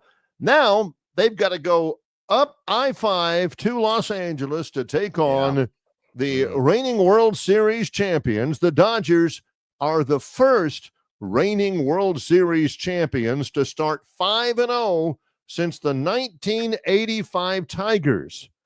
And a win tonight against the Braves would tie for their best start since moving to Los Angeles in 1958. That may be that probably is not going to be in consideration for the Phantoms dog of the day, because I'm just here to tell you the Braves have got no chance tonight. 5-0. The LA Dodgers, man, they are starting on a hot streak, man. Speaking of streaks, Barry, Chris the Bammer, no comments about how the Phantom do on Friday? Anybody else out there? How soon we forget? Well, Barry, on Friday, the Phantom, his dog of the day, the Ole Miss Rebels, facing the Michigan State Spartans. I remember now. That's the reason why I got that text. Yeah, oh, yeah, okay. Catching 3.5. Now, Barry, I don't know what that section of the court is called between like the top of the 3-point line and the midway stripe of the court. That little area, not little area, but that area right in there. One of my favorite descriptions, the late, great Jim Fife, who was, everybody remembers him, touchdown Auburn and all that kind of stuff. John and I worked with Jim for years and years, but still as good a collegiate broadcaster as I've ever heard. He used to call that, there's Gerald White tom-tomming it between the rings. I still use that sometimes myself. So-and-so tom-tomming it between the rings. I like that. That's what, if you're asking me, that's what I call it anyway. It's between the rings, between the midcourt ring and the free throw circle. So, yeah. Mm-hmm. I like it. That's pretty good. Well, I don't know if you had given up on Ole Miss and Michigan State, you might not have seen how this game ended. I believe Michigan State was up by 6 points, I believe. Right. With like 2.7 seconds left in the game. I don't know if there's any way Gurn can pull that up. The last hang on. Let me last part of that game. Ole Miss and Michigan State. Well, you can't do it now. You got to give them a little bit more. Yeah, I should have thought about that earlier. This guy works pretty fast, though. He's pretty quick. Anyway, in the ultimate, this has got to be a bad beat on SVP. This also goes into the category of, oh, by the way, if you didn't watch the end of the game when Michigan State was up by 6, laying 3.5, and Ole Miss got the ball back. And where's that area again? You called it? What did Fife call that area? Tom, between the rings. Between the rings, a shot goes up that clanks around the rim a couple of times and falls through the net for Michigan State to win by 3. 3 is not, nor has it ever been, 3.5. No. Here's the deal. Let me provide the details. The Spartans in the game's 40 minutes long, obviously. In the first 39 minutes, the Spartans never led by more than 3. 6 seconds to play. Michigan State was actually leading by 4. And Ole Miss missed a 3-pointer at that point. This is late. 6 seconds to go. Okay. Late. I told you could pull this up. Michigan State leading by 4, and Ole Miss missed a 3-pointer. He's out of bounds. It's going the other way. Morrell was trying to corral it. Morrell gets it in. 6 points. Morrell will fire at the horn. Boom. It goes through, but that's it. Hits the back of what's that little area? Chunk. Plate? Yeah, he can kind of sandwich. That's the iron. The iron is unkind. That time plate, the iron was, It kind of deadened the ball. You heard that thud. It went doomp. Because usually that ball's bouncing way back to like the free throw line. It just died right there on that little back plate of the rim and just kind of clanked around and went in. Yeah. Look, if you're on the other side of that, believe me, I've been there before many times. He shot like that before, believe me. But for that one to go in and for the Ole Miss to cover at the buzzer, I know it just it can come back and bite you. But that was the Phantoms. Yeah. Dog on Friday, and it was a winner on Friday. So we just kind of wanted to talk a little bit about that and today. Tonight, I bet the Phantom was getting texts and oh, Phantom. And Phantom's like, what? We got a problem with that? What? Yeah, what are you talking about? Yeah. All right, so here is our pick today, Barry. Yeah. We are going to the Association. This game is at 9 p.m. on TNT, where the Houston Rockets are at the LA Lakers. Houston is in second place in the Western Conference. They're on a 3-game winning streak. They've won 9 of their last 10. Ooh. They're playing pretty well. Houston's won 9 of the last 10, 3-game winning streak. They're at LA, who's 5-5 in their last 10. And the Lakers are a 5.5-point favorite. I was going to ask you because it opened to like 4.5, and it doesn't take. there ain't much. Who's not playing tonight for the Rockets? Is what That's I'm wondering. what I'm trying to figure out. Well, don't matter. We're taking the 5.5. We're taking the Rockets at LA tonight. TNT, 9 o'clock, late tip in our neck of the woods. But we like the Rockets plus the 5.5 at LA tonight. Huh.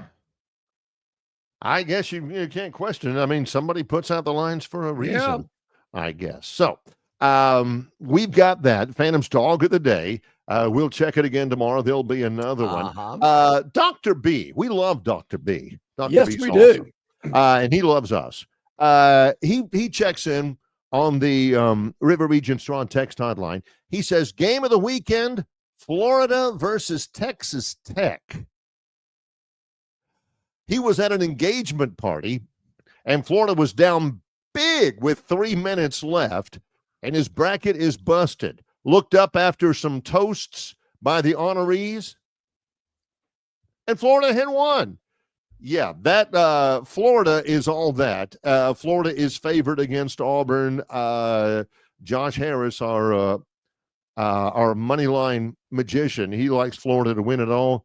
They are fortunate to be in that thing. Barry, I want to say they were down 9. Yeah, let me look. They were down at least 9. Yeah, with like 4 or 5 minutes to go in the game and come back and win it. It was an impressive comeback. Texas Tech people were like, oh, you got to wear that for a long Yeah, I mean, you can never count Florida out. I mean, they've been in a couple of games in this tournament already. Yeah. Where they've had to scratch and claw to come back and win it, and they have done it. And pretty impressive, to say the least. Yeah, you should have gotten them while you could have. Their win over UConn, man, fortunate to win that one. The win over Texas Tech, I don't know how they did it, but they're in the Final Four where they take on Houston, Auburn. Where they take on Florida. Duke will take on Houston in the other one. The championship is on the 7th, which is 1 week from today, right? That's Is right. that right? That's right. It's on a Monday night. Hey, our man Tobias out in Arizona says Broom is not going to be an NBA starter. He's a big, who's a below the rim player, and the NBA doesn't like those players anymore. His ceiling is a dadgum good role player. Yeah. I don't know. I got a little bit more confidence in Broom. Wherever he is, he will be a big contributor for an NBA team. I don't think he's going to be a star. I honestly don't. He's an older player. He is not just super tremendously athletic. He has a great feel for the game. He's a great passer. He's an elite closer around the basket. But golly, when you're going up against power forwards who are 4 inches taller than you are, it's not going to be easy. But hey, that does not take away. We were talking about comparisons. Sears, is he the basketball version of Jalen Milroe? When we come back, I saw this from an Auburn website. Whoa. Might have been Philip. Who is Janai Broom, the best basketball player in Auburn history. Let's discuss that when we come back. In association with Yellowhammer News, it's Longshore and McKnight, presented by Bud Light. Phoenix Physical Therapy is ready to help patients recover, recharge, and rise. They develop a customized therapy plan for each patient to get them back to enjoying their favorite activities. Their experienced team is committed to providing exceptional care in a professional environment. Whether you're looking to prevent or treat an injury, recover from a recent illness, or recuperate from surgery, schedule an appointment with our clinic and take advantage of our physical therapy, athletic training, workers' comp, and employer solutions service. Experience elevated physical therapy today. Call Phoenix Physical Therapy at 239-9316. That's 239-9316. In sports, if you think joy only happens after you win, think again. Look at the world's most successful athletes like Serena Williams, Brooks Koepka, and Alex Morgan. They don't spend all their days grinding away. They take time to enjoy themselves, like getting together with friends over a Michelob Ultra, because they know that happiness is the key to winning, and that joy is the whole game, not just the end game. Michelob Ultra. 95 calories, 2.6 grams of carbs. It's only worth it if you enjoy it. Enjoy responsibly. AB Michelob Ultra Light Beer, St. Louis, Missouri. Dixie Electric Plumbing and Air rallies for you. No matter the problem, Dixie will tackle it. Their licensed and trusted electricians, plumbers, air and garage door technicians are ready to win for you. From toilets to garbage disposals, circuit breakers to HVAC systems, Dixie never fumbles. Don't throw away your hard-earned money on second-string contracting companies. Score big with Dixie. After all, they are your biggest fan. Visit calldixie.com or dial them up locally at 262-2946. Couple of shout-outs for Bob from Pike Road and Danny from Margaritaville. Hey, I hear you, Getty Lee. I don't know where they are today. I'm also looking for Frank, Curtis, Ralph, and Punja as well now that Auburn is in the Final Four and they're rolling Toomer's corner on a daily basis over there. Man, that's a lot of overtime, I would think. Shouldn't they be cleaning up the streets elsewhere besides right there at Toomer's corner? I hope other areas of Auburn are not being neglected. I'm really concerned about that. It's it's been about 4 years since John heard from Ralph. And he's still holding a candle for him. Well, at least, About this time last spring, I was hearing from him as well. He was a big emailer. Big emailer. There we go. Janiyah Broom. Janiyah Broom. What about, What did Philip have to say? No. Oh, Philip, I'm surprised his electric typewriter didn't short out with the tears that he was shedding of joy. This is Philip's latest. Philip Marshall, AuburnUndercover.com. John loves him. Oh, yeah. I like him. Okay, he's all right. Couldn't read it quick enough, fast enough. Well, sometimes John just couldn't skim it fast enough. That's what happens with Philip. And it was a love letter, basically. It all began. I'm paraphrasing here because you got to read it. Sure, yeah. And you got to pay to read it. It all began with the summer workouts, good times but hard days, where the iron was forged and tempered with fire. It came through and all this kind of stuff at the very end of last night's Elite Eight victory. It's great to be an Auburn Tiger resounded through State Farm Arena in Atlanta. And indeed, that day, it was great to be an Auburn Tiger. Look, I get it. Auburn fans, I mean, I lived amongst you for 25 years. I loved my time there, spent a lot of time. That's great. And I am 100% with it. I was so happy for Andy Burcham and being able to call that and being able to go to the Final Four like Rod did. And what a great experience it was for that. But Philip, that was a little bit on the nauseating side, and I was excited for it. That was a little bit too much. But in that game, Janiyah Broom was the man. 25 points, 14 rebounds against one of the best post-defensive teams in the NCAA tournament. Love me some Charles Barkley. Never have yelled at him across a crowded New York City street and said War Eagle to him.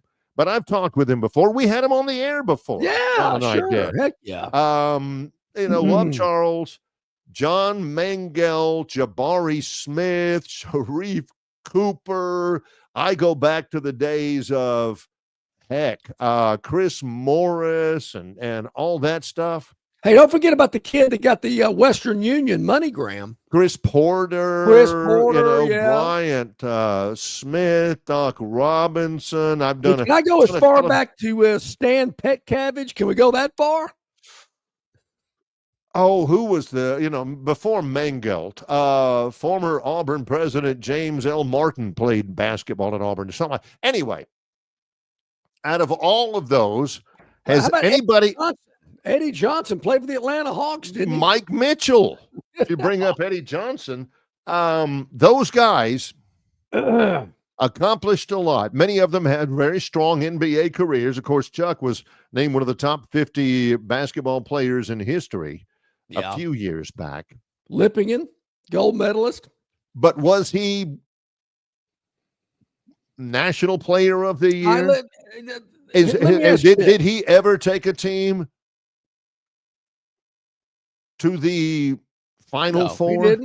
He didn't. I'm with you. They didn't have Neville Broom, the most accomplished basketball player in Auburn history. Well, maybe. If you put it that way, accomplished. Final Four. Player of the Year, SEC regular season championship in the toughest year that there's ever been in any conference at any time in the history of collegiate basketball. When I know people separate it in different ways. If you just narrow it down to what he accomplished while in college, could probably say that. Yeah, that's all I'm interested in. The NBA stuff takes care of itself. But you know what Charles did in the NBA, played on the Olympic team. He's on every television commercial still today, 40 years after he played. He's a big presence on CBS and the NBA. So to me, the most well-known, and he talks about Auburn quite a bit while he's in the studio as one of the hosts. I don't really remember. I mean, I know Chuck Person had a good NBA career, but nothing like Charles, and didn't certainly have he's probably well known more for what he did off the court than on it. Disagree. For some people, maybe so. Some people don't even remember that happened. Oh, what? Yeah, I know, Mal. He says, don't forget Rob Chubb. Oh, yeah, Rob Chubb. Rob Chubb would have a double-double. They'd call it the Chubble-double. I love it. Yeah. But I think, Barry, and maybe it's unfair, Barry, but I think Johni Broom's got to lead this team to a national title. I don't think he's going to surpass Charles. Can you spend a moment, and I don't mean you, John, I mean everybody out there watching. Can you spend a moment and just imagine? It's like Mr. Rogers said, your imagination can take you anywhere you want to go. He would not want to be around people who don't have an imagination. Use your imagination. A week from tonight, visualize Bruce Pearl on that riser in the middle of the Alamo Dome, confetti, streamers. Stay with me. Stay with me. Don't keep going, because I've got something I'm going to show you, because I've been there before, but keep going. And you got the national championship trophy. Auburn's up there mugging for the cameras with national championship caps on and everything like that. Think about that. Only 4 teams still have that opportunity, and Auburn is one of them. Think about that moment. Not just Auburn fans, but everybody listening in. And think about what that means for Auburn.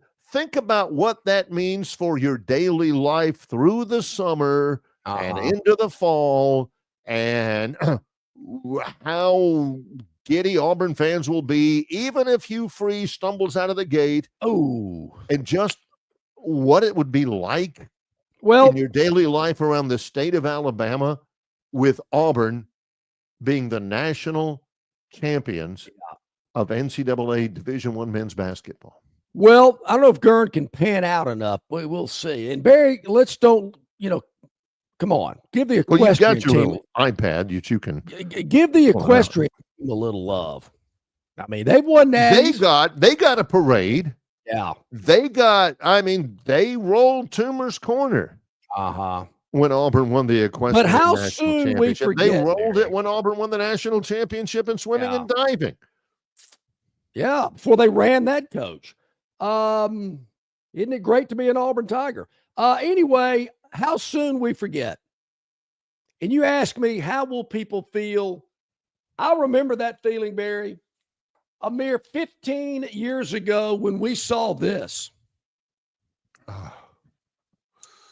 Gene Chizik raising his arms in Tempe, Arizona, As the Auburn Tigers won the national championship in football. And I know what you're thinking. What the hell does Longshore have one of those for?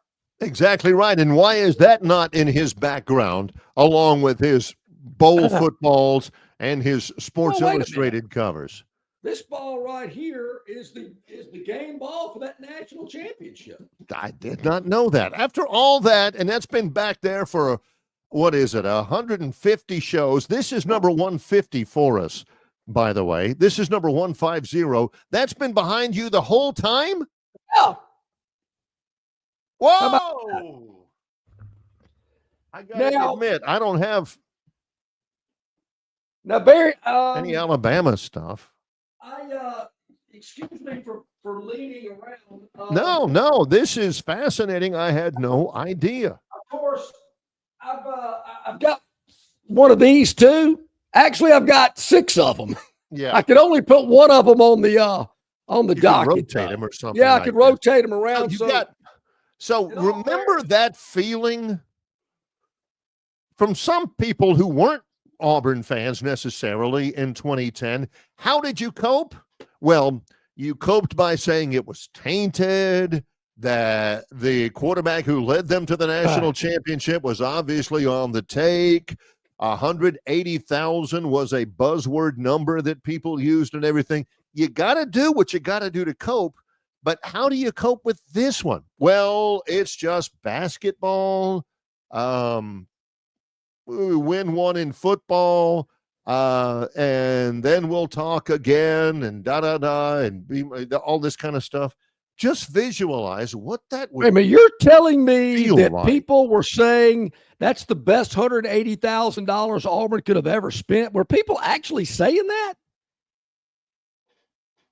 I know somebody who actually said that himself. Oh, wow. Can we get him on the show tomorrow? Just think about that. 1 week from today, will it be Auburn? Could it be Auburn? And if it is, it could. What are some of you people going to do to cope? Now, unfortunately, Barry, Vegas doesn't see it that way.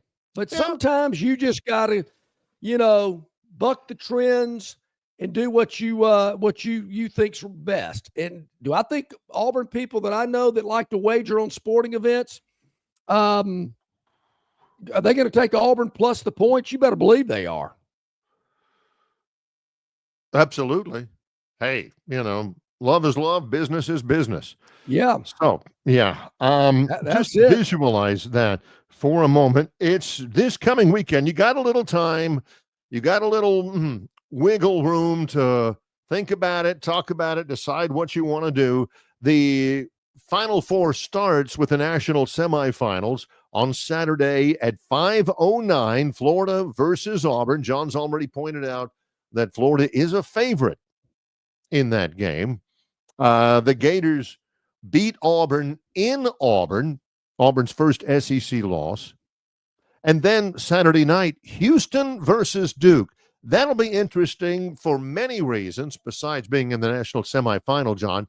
But it's the nation's best offense, the Duke Blue Devils, against statistically the nation's best defense, that's right, the Houston Cougars. And I'm telling you, Houston's defense absolutely impressed the heck out of me down there at the Fertitta Center in Houston when I was down there back in November, December. So there you go. National championship game will be on Monday night, a week from today at 7:50 Central Time. We complain about 8 o'clock starts. This will be a 7:50 start. Woo! I'll take for that. the championship game. Now, 8:50 Eastern time. Can I clear something up? Chris the Bammer says I'm a closet Aub. Now, I've got a picture of you and Junior in front of an Auburn oil painting. Yeah. Admitted it was in Tuberville's office up in D.C. Yeah, you just casually spin out a framed matted. Yeah. Good get. John with Aubie ear to ear grin. We already showed a picture of John with Charles Barkley. John just casually pulls out the Auburn Mate print of Chiswick and the national championship team. At the bottom of it, Michael Dyer landing on top of an Oregon player and then jumping up and running to set up the field goal and everything. You got that football right there, right over his shoulder. Auburn national championship football. Have I been exposed today? 60% of the Auburn people that I know. Yeah, but I didn't pay for any of this. Neither did they. All right, Chris is chomping at the bit for the Victoryland 777 topic wheel presented by Gurn Jr. He's loaded up the wheel with some great topics. What do we got today? We'll see when we return. In association with Yellowhammer News, it's Longshore and McKnight, presented by Bud Light. Book tee time sooner. Save on every round. That's what you get with the 2025 RTJ Trail Card. Destination golf is closer than you might think. Buy a 2025 Trail Card and save every time you play. Plus, you will be automatically entered into the Trails Loyalty Program. Enjoy 10-day advance reservation privileges at each location. 11-day advanced internet tee times on rtjgolf.com and the RTJ app. Enjoy the benefits of a 2025 Trail Card. It makes for a great stocking stuffer, and you save on every round you play in 2025 on the Robert Trent Jones Golf Trail. All right, man, grab a Budweiser and take a knee. It is the best time of the year. It's baseball season. That means sunshine. It means behind-the-back peanut tosses. And it means sharing some cold, frosty Budweisers with your boys. Because there's nothing more American than watching America's game with America's beer. So let me ask you something. Are you ready to bring your A game? Are you ready to cheer every frozen rope down the line and amazing catch at the warning track?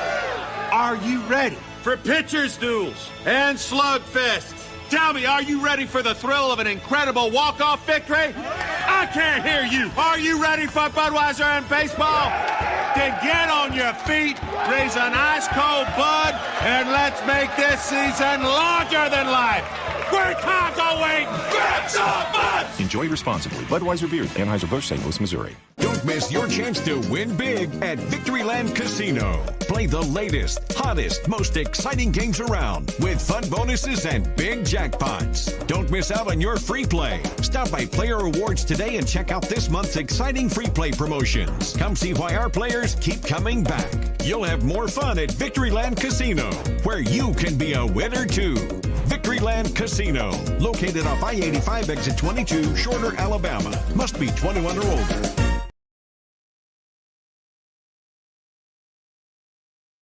Okay, about 8 minutes to the top of the hour here with Longshore and McKnight. You know, one quick thing I noticed, Barry, I noticed it years ago, but I noticed it as I was hanging the picture back in its prominent place here in my studio. No, not inside a closet somewhere. It's actually on the wall. You know, Cam Newton didn't have a very big presence on that print. They kind of just put him up there somewhere, kind of, you know, when he's there, I see him, but you would have thought Cam Newton, the Heisman Trophy winner, responsible for a lot of clutch comeback wins. I remember a game in Lexington, Kentucky, and one in Tuscaloosa. I'm surprised Cam didn't get a more prominent role in that print. But maybe like his career at Auburn, they kind of like to maybe kind of keep him off to the side a little bit with a handler following him everywhere he went. I don't know. Could have been just me. Always wondered about that. A handler. Yeah. Guy used to wear a big trench coat. Being himself. Yes. Yeah. Okay. Again, there's going to be this type of talk if Auburn wins the national championship in basketball. Now, there's no NCAA investigation, which ultimately cleared anybody. There's none of that. Who knows? It's a long week before Saturday. Maybe somebody will. You know, Barry, I think if Auburn does win it all, that Jay Jacobs needs to get a little bit more credit. Okay, he hired a guy with a show cause, but hey, look at where they are today. How about giving former athletic director Jay Jacobs a little credit? He needs more credit right now, regardless of whether they win a national. And I see where he's back on the payroll again over at Auburn. Right now. I thought he was in Florida. Didn't he go to Gainesville and work for the Gators? I get a lot of my late breaking Auburn news from John. I didn't even know that. I believe he's back in Auburn. Yeah. Okay. Again, we're going to get to it. Let's go, Gurn. A little bit of gratuitous bashing here before we get to the Gurn Jr. Victoryland 777 topic wheel. He's got it loaded. I can see it's ready. Let's spin this bad boy. There's no bashing on that one, so we're clear. No, heck no. John did the that. Victoryland 777 topic wheel. Its first stop is going to be, the Troy. Have you packed your bag yet? Aren't you on a big road trip coming up? This is big. Troy wins 2 out of 3 against Marshall over the weekend. Lose a late lead yesterday. They'll play at home. The Troy baseball team plays at home on Wednesday at noon against Florida A&M. And then right after that, right after the game, we are on a bus for about the next 12 days. So today, tomorrow, and Thursday, I'll be here at my studio. Then after that, it's going to be a long time from hotel rooms. Also tonight, Troy women's basketball plays in what they call the Great 8 of the women's NIT. They're in Fargo, North Dakota tonight to take on North Dakota State for the right to go what they call the Fab Four in the WNIT, 7 o'clock tonight from the Fargo Dome, I think, in Fargo, North Dakota this evening. Awesome. Yep. Big Rio. Pack enough clothes. It could be cold. Yeah, I'm going to be gone literally almost 2 weeks. Whoa. At least 10 days, maybe 12. Haven't looked at it. Let's spin it, Gurn. 4 more topics. Can we get to them by the top of the hour? Well, if we don't, we'll save some for tomorrow. But we're going to go to 19, which was the legal drinking age when I was in high school. But I don't know if that's really what this has to do with. Yeah, maybe it has something to do with Steely Dan and a great hit that they had one time. Yeah, what could this possibly be? Well, let's see here. 19. Just a little tennis action. What do we got here? Oh, Miami Open upset from Miami Gardens. Look at this. Can't even wait a minute. There was a tennis match that lasted 5.5 hours. Yep, there was rain, and then there was high humidity levels of humidity following, so it was slippery. Somebody had an eye infection during that. Oozing a raging flood of frogs, and so there was that yesterday. Did they not think it's going to be rainy and maybe humid in Miami? Isn't it like that way 365 days out of the year? Play that thing indoors. Ooh, eye infection. Don't you hate that, Barry? That oozing and stuff that comes out of your eye. Ugh, it's terrible. That is gross. You wake up in the morning and it's like crusty over your eyelashes. All over the pillow. Oh, worst. Okay, let's spin it again. I love this. I have no idea what's coming up. This is what makes it fun. Ooh, sounds like a fight broke out. Oh, yeah. Oh, did you? You got to hear about that. 3 ejections in Minneapolis. My kind of game. Pistons and the Timberwolves. Oh, yeah. Sweet. Now, here's DiFincenzo. This. Yep. Dante DiFincenzo. Now, the people are going to get involved in the stands. This is not good. You blow that whistle all day, ref. They ain't paying attention. This has been building. Now, Barry, if I was sitting there maybe as I did at that Pelicans game that night, maybe would I have said something like, you going to take that? Really? To kind of egg it on a little bit more? 5 players ejected, 2 coaches ejected, including the head coach of the Pistons. And there, it was all about stepping up for your brothers and, getting everybody else's back and all that. And Barry, did you notice the Detroit Pistons? I mean, that was like every night back in the day. It was great. With Bill Lambier and the Worm. Ritting the horn, Man, they would push you and elbow you and just laugh at you, hoping you take a swing at them. That's right. right. Back when the NBA was really fun. Yeah. Loved it. Hey, speaking of that, Barry, HBO's got a series about the Celtics coming out. Cannot wait to watch it. I mean, with McHale and the Chief and Danny Ainge and Bird. Larry Bird. Bird was. Oh yeah, looking forward to that. That's coming up. All right, Gurn. All right. See if we got time. One more. Spin it again. What's going to be the lucky one? And it's spinning around, and it's going to land on Tush Push. The Tush Push rule.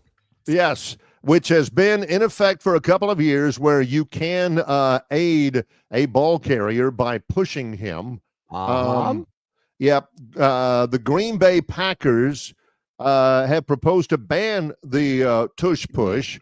That has support within the competition committee. The proposal will be hotly contested. I don't have a feel for it. The Philadelphia Eagles, it helped them to win a Super Bowl because they've got a very strong quarterback, and they'll just, anytime it's like 4th and 1, they're going for it. Sure. And it was called the Tush Push. It hadn't been illegal very long. And basically on 4th and 1, the Eagles were going to make it. A lot of teams don't like it. Don't know why it was made legal in the first place. That's gaining some traction. Barry, can you do that in college? You cannot. That's a good point. You cannot do that. Yeah. It happened famously in the USC win over Notre Dame with Reggie Bush. Matt Leinart actually helped push him away. They call that the Bush Push, and that's what won the game against the Irish. Did they really call it that? Because it was Reggie Bush with a cap. Okay. All right. So it is. Whoa, wow. It's already top of the hour. Yeah. Mm-hmm. Hey, tomorrow, Brian Matthews, auburnsports.com, Travis Ryer on YouTube, Talking Tide, and a very special guest. She is currently in the 95th position out of 24.4 million people in the ESPN National Tournament Challenge. How did she get there? And who does she got in the Final Four? We'll give you a little taste of that tomorrow. Should be a treat with our mystery guest. Yep, in association with Yellowhammer News, it's Longshore and McKnight, presented by Bud Light.